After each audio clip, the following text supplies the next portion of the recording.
A video has emerged online today of former unified heavyweight world champion Tyson Fury in the ring, in training, hitting the pads. He is grossly overweight, as he has been for a very long time now, and most of you have seen. And he looks extremely slow in this training footage. Now, it's obviously good that he's back in training, and I say that not only because I want to see him back in the ring fighting, but just for his general health. Never mind actually getting back in the ring to compete professionally. Just for his general health and getting his weight down, it's good to see him back in the ring training. So let that be said. It does baffle me and deeply concern me and disturb me that this UCAD situation, after what, over 2 years, has still not been resolved. Is this unprecedented in British boxing involving UCAD for a situation like this to have dragged out for so long with no resolution? I cannot for the life of me understand why something like this would take so long to be resolved. Is it because there's some type of legal action going on between the two parties behind the scenes? Is that what's dragging it out? Or is there something untoward going on? Are one of the parties doing something they shouldn't be to,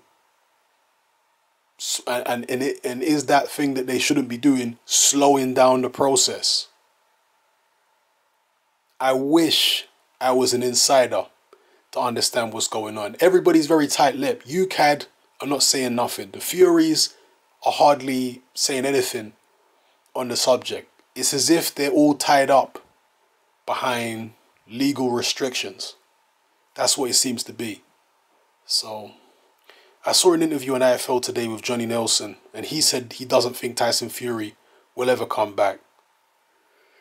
I hope that's not the case. I would like to see Tyson Fury come back. But the longer it goes, by the time he does come back, it's going to take more and more away from him. When Muhammad Ali had his hiatus because of his refusal to participate in the Vietnam War, he kept himself in relatively good condition during his time away from the sport. Tyson Fury hasn't. When Muhammad Ali came back to boxing after his 3.5 years, whatever it was, I think he was in his late 20s at the time. Tyson Fury right now is 29, and there's still seemingly no resolution to this UCAD thing. How old is he going to be by the time it is resolved, and whether he's guilty or innocent, he's allowed his license back? And if Tyson Fury is found guilty, will it be a situation where, almost like when you are dealing with the court system, you know, if you've been convicted of some type of criminal, criminal activity, if you've been in custody awaiting, trial or sentencing, they can take the amount of time you've spent in custody and deduct that from the time you're actually going to serve for your sentence. So, for example, if you were sentenced to 1 year, but you've already spent 6 months on remand, that 6 months might, say, okay, well, you've already done half your sentence because you did it on remand.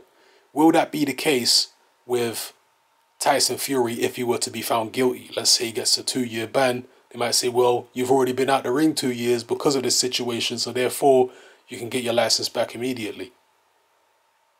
I don't know. I'm just throwing it out there. Maybe there are people who know more about the process with UCAD than me, but I do find the whole situation very sad, and I can't help but at least suspect. I don't have concrete proof of this. I'm an outsider looking in with no real knowledge of what's going on the inside, but I can't help but at least suspect or entertain the possibility that some of the things Tyson Fury has said, which have gotten to the press, have turned certain individuals, powerful individuals within boxing, against him, and have therefore tried to keep him out of the ring. Because, and that's a reasonable suspicion. It's not an accusation, it's a suspicion. Because how else could you explain why this situation has dragged on for so long? Normally when somebody is guilty of what Tyson Fury is accused of doing, when someone's guilty, it's resolved relatively quickly. They slap a ban on them, a fine or whatever the case may be, and it's done with. It don't get dragged out for over 2 years.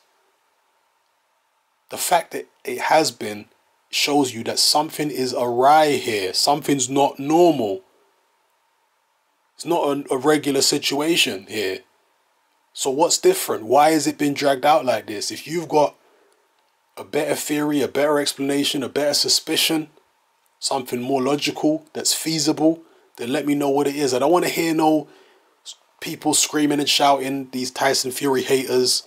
Whether you think he's innocent or guilty, I want you to give me a logical alternative explanation. Not no silly sarcasm or any of that rubbish. Something logical and rational as to why this man has been kept out of the ring for so long without them resolving this UCAT situation.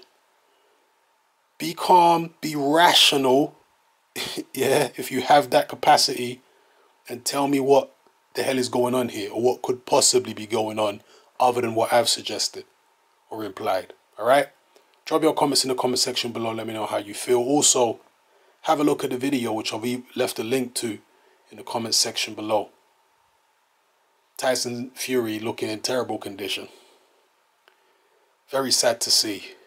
But since he doesn't have a fight date to work towards and he's in limbo, I can understand why mentally it's difficult for him to get himself up for training. Because Tyson Fury, I've said this many times, loves fighting, but he don't love training.